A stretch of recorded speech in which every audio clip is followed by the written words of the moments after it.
As we see all these sorts of changes, tectonic shifts in politics, all the way down to affecting $1 trillion of global trade.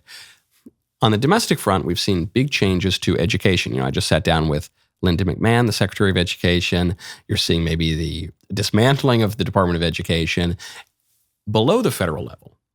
At the state level, well, actually, the dismantling of the Department of Education, the whole purpose of that is to shift education back to the states. At the state level, you are seeing lots of good, positive action being taken. It's not just getting rid of bad Democrat regulations. It's not just trying to dig through all the bureaucracy and the ugly curricula that poison kids' minds, but it's actually now implementing good things that will actually edify students. Being led in part by my friend Lila Rose. You know Lila, she is the head of Live Action, one of the most prominent pro-life voices in America, and is the driving force behind the Baby Olivia prenatal education bill, which puts pro-life content into public schools. It's already in my state of Tennessee, it's already in North Dakota, and it just passed into its third state of Idaho. Lila, thank you for coming on the show. Thanks for having me, Michael. Good to see you. So, Lila, it's always wonderful to see you. The libs are going to say that this is an outrageous incursion. This probably violates the separation of church and state because all you pro-lifers are crazy religious people. And they're going to say that this is putting propaganda in schools to push a particular view of sex and sexual education, and it's unconstitutional. What's your response? I mean, they have all said this, and it's wild because Baby Olivia is this medically accurate. So it's created with scientists, with OBGYNs, with medical doctors. It's this medically accurate, lifelike. So it's been animated by world-class animators, depiction of life from the beginning, from fertilization. That's when science says a new individual human comes into existence until birth. So we've seen the backlash over the last year, people so upset on the left that there's now going to be science-based education about human development for young people, which is what they deserve in science class, biology class, sex ed class. And they're upset about it. It really makes you wonder who's on the side of science now. Clearly not the far left when it comes to anything that shows the humanity of the baby. And it was so crazy, Michael, because there's this one particular reporter, and I think it was in your great state of Tennessee, who was really mad about Baby Olivia being put in the public schools and education of human development being put in the public schools. And they said, this is humanizing the baby. This is too humanizing of the fetus or whatever. And it's like, well, yeah, they're human. This is how we all started our life as humans in our mother's womb. So we're excited. It's a new dawn for science-based education for young people. And I think there's no better way to show the beauty of the baby in the womb than actually getting to look at what this baby looks like as they're developing. There's something very funny, obviously, about the reporter saying, hey, the more you show us what is happening biologically in the womb, the more the baby appears to be humanized. And you say, well, correct, it's a human. Yes, that's why. But even beyond the science angle, that's always the low ground that the libs want to talk about, though their scientific theories are pretty crazy, like the sun monster destroying the world and boys becoming girls or whatever. They ground all of their arguments in science, and they say, we need to get your morality out of the classroom. We need to get your religious kind of propaganda out of the classroom. And I guess my answer to that is, why? I took sex ed class in my New York public school, and I was told that we should use condoms. I was told that people should embrace various aberrant sexual behaviors. That's a moral teaching. It's an immoral teaching, I guess, but it's teaching about morality, about ethics. It has a religious underpinning, albeit one that is irreligious or comes from a false religion. So all of that stuff is already in schools. What's the problem with coming in and saying, okay, well, if you're already teaching morality, you're already teaching ethics, you already have a religious foundation, we're just going to teach a more accurate one, a truer one that's more conducive to human flourishing. What are they going to say to that?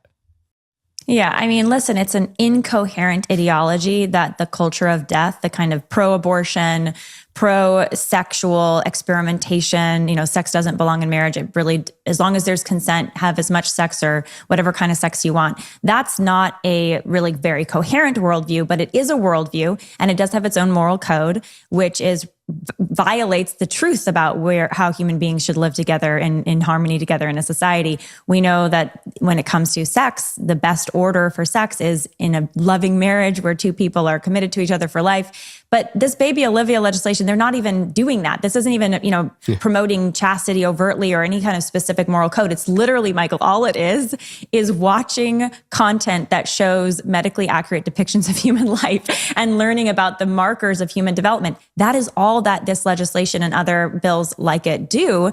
It doesn't even go that extra step of inferring now, oh, it's a human life, so it has human rights. We shouldn't kill babies. Like, that's not even part of the overt education. It's just, this is a human life. And that is what is causing so much outrage by some folks on the left. Although I will say I am encouraged, this bill that just passed in Idaho that is based on Baby Olivia, there were Democrats that voted for it. So there are some sane people left, on both sides of the aisle here. But yeah, I mean, the reality is the moral order, which shows that, human beings are different than the rest of the animal kingdom. Sex has a particular purpose. That's procreation and unity, brings two people together. All of this it's true.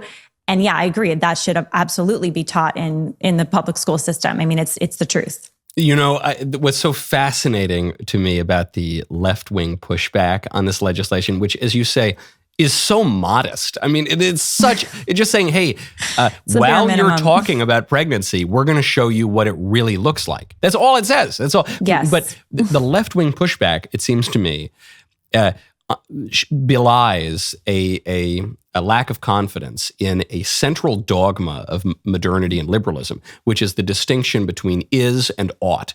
The notion that we cannot possibly observe things in the world and then come to moral conclusions about them for how we ought to behave.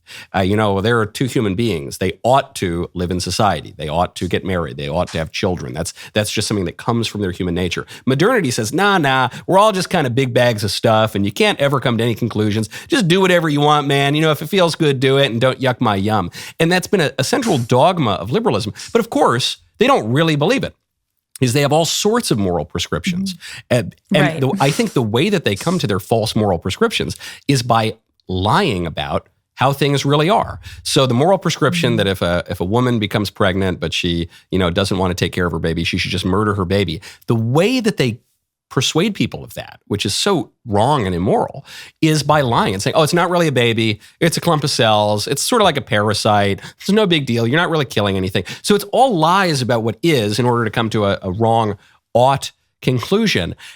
If you're so afraid that seeing the true nature of things is going to dissuade people from following your prescriptions, maybe that means your prescriptions are wrong.